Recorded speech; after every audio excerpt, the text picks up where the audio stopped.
ലൈംഗികാരോപണം നേരിട്ടതിന് പിന്നാലെ യുവാവ് ആത്മഹത്യ ചെയ്ത കേസിൽ കുടുംബത്തിന്റെയും യുവതിയുടെയും മൊഴിയെടുത്തതിന് പിന്നാലെ തുടർ നടപടികളിലേക്ക് കടക്കുകയാണ് പോലീസ്. നിഖിൽ പ്രമേഷ് വിവരങ്ങൾ നൽകും. കോഴിക്കോട്ട് നിന്ന് നിഖിൽ, ഇതിൽ ഈ ബന്ധുക്കളുടെ ദീപകിന്റെ ബന്ധുക്കളുടെ മൊഴി രേഖപ്പെടുത്തി, ഇതിലെ യുവതിയുടെ മൊഴി രേഖപ്പെടുത്തി. ആത്മഹത്യാ പ്രേരണ കുറ്റം നിലനിൽക്കുമെന്നൊരു വാദം പൊതുവെ ഉയരുന്നുണ്ട്. പോലീസ് അതിലൊരു നിഗമനത്തിലെത്തിയിട്ടുണ്ടോ? എന്താണ് പോലീസിന്റെ തുടർ നീക്കങ്ങൾ?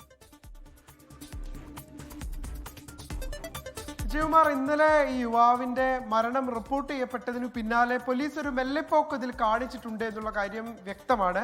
കേവലം ഇതൊരു ആത്മഹത്യാ കേസായി മാത്രം, അസ്വാഭാവിക മരണത്തിന് കേസെടുത്തു എന്നുള്ളതിനപ്പുറത്തേക്ക് യാതൊരു തരത്തിലുള്ള നിയമ നടപടികളിലേക്കും പോലീസ് കടന്നിരുന്നില്ല.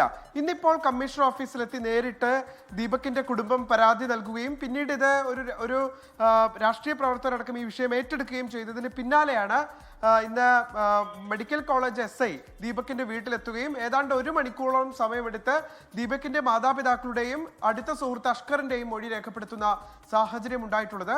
അതോടൊപ്പം തന്നെ സ്റ്റേഷൻ SHO വടകരയിലെത്തി ഈ കേസിലെ ഈ വീഡിയോ പകർത്തിയ പെൺകുട്ടിയുടെ യുവതിയുടെ മൊഴിയും ഇതിനോടകം തന്നെ രേഖപ്പെടുത്തിയിട്ടുണ്ട്. അവർ വടകരയിലാണ് ഉണ്ടായിരുന്നത്. ഒരു വനിതാ പോലീസിന്റെ കൂടി സാന്നിധ്യത്തിൽ അവിടെ എത്തി മൊഴി രേഖപ്പെടുത്തിയിട്ടുണ്ട്.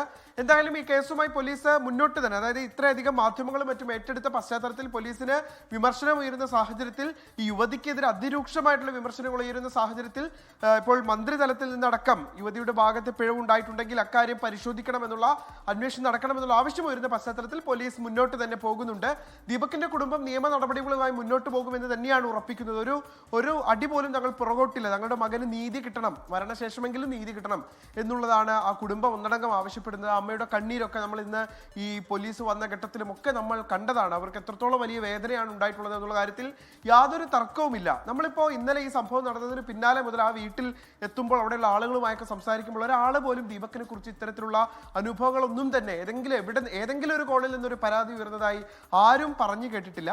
എന്തായാലും ഇത്തരത്തിലുള്ളൊരു സംഭവം ഉണ്ടായി. ആ യുവതി ഒരു പരാതി നൽകുന്നതിന് മുൻപ് പോലും ഇൻസ്റ്റാഗ്രാമിൽ ഒരു വീഡിയോ പോസ്റ്റ് ചെയ്യുന്നു. പിന്നീട് ആ വീഡിയോ നിരവധി ആളുകൾ ഏറ്റെടുക്കുകയും നിരവധി റിയാക്ഷൻ വീഡിയോകൾ അതിനെ ചുറ്റിപ്പറ്റി വരികയും ചെയ്തതിനെ തുടർന്ന് തനിക്കെതിരെ വലിയ വിമർശനമുണ്ട് എന്ന് തിരിച്ചറിഞ്ഞതിന് പിന്നാലെ ആ വീഡിയോ ഡിലീറ്റ് ചെയ്ത് മറ്റൊരു വീഡിയോ, ഒരു വിശദീകരണ വീഡിയോ കൂടി പോസ്റ്റ് ചെയ്യുകയായിരുന്നു.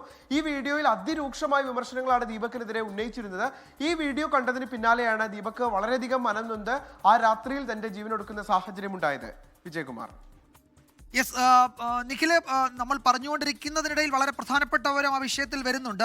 ദീപക് ധർമ്മടം റിപ്പോർട്ട് ചെയ്യുന്നത് യുവതിക്കെതിരെ കേസെടുക്കാൻ പോലീസ് തീരുമാനിച്ചു എന്നൊരു വളരെ പ്രധാനപ്പെട്ട വിവരമാണ് വരുന്നത്. ലൈംഗികാതിക്രമം ആരോപിച്ച് പോസ്റ്റിട്ട യുവതിക്കെതിരെ പോലീസ് കേസെടുക്കും. ഈ ലഭിച്ച പരാതികളിൽ പ്രാഥമിക വിവരശേഖരണം നടത്തിയ ശേഷമാണ് പോലീസിന്റെ ഈ തീരുമാനം. ഏതു വകുപ്പ് ചുമത്തും, ആത്മഹത്യാ പ്രേരണ കുറ്റം ചുമത്തുന്നുണ്ടോ എന്നത് പരിശോധിക്കേണ്ടതുണ്ട്. എന്തായാലും പോലീസ് ആ നിഗമനത്തിലേക്ക് എത്തുകയാണ്.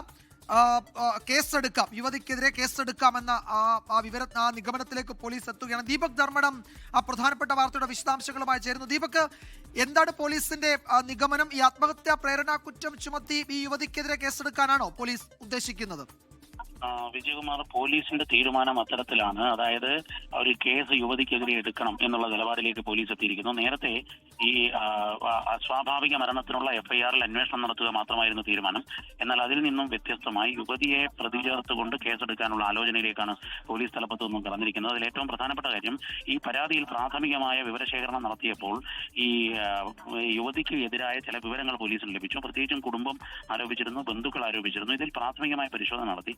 ആ പരിശോധനയുടെ അടിസ്ഥാനത്തിൽ പോലീസ് തലപ്പത്ത് നിന്നും ഇപ്പോൾ തീരുമാനമെടുത്തിരിക്കുന്നത് യുവതിക്കെതിരെ കേസെടുക്കാം, യുവതിയെ കൂടി ഈ കേസിന്റെ ഭാഗമാക്കുക, കേസിൽ പ്രതിയാക്കുക എന്ന നിലപാടിലേക്ക് എത്തിയിരിക്കുന്നു. കാരണം പ്രാഥമിക വിവരശേഖരണത്തിൽ അത്തരത്തിലുള്ള വിവരങ്ങളാണ് പോലീസിന് ലഭിച്ചിരിക്കുന്നത്. അങ്ങനെ സിറ്റി പോലീസ് ഇപ്പോൾ യുവതിക്ക് എതിരെ കേസെടുക്കാം എന്ന നിലപാടിലേക്ക് എത്തുകയാണ്.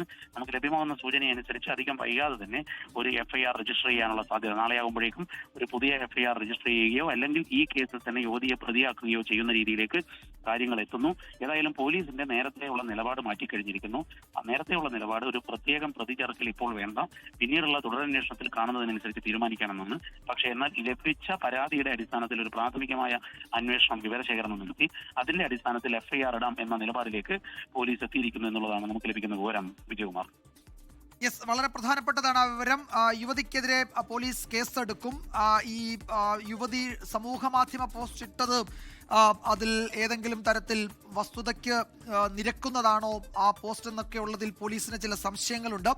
ഇക്കാര്യത്തിൽ പോലീസിന് ലഭിച്ച പരാതി അതിൽ പ്രാഥമിക വിവരശേഖരണം നടത്തി അത്തരമൊരു കേസ് നിലനിൽക്കും. ആ കുടുംബത്തിനൊക്കെ ആ വലിയ ആക്ഷേപമുണ്ട്.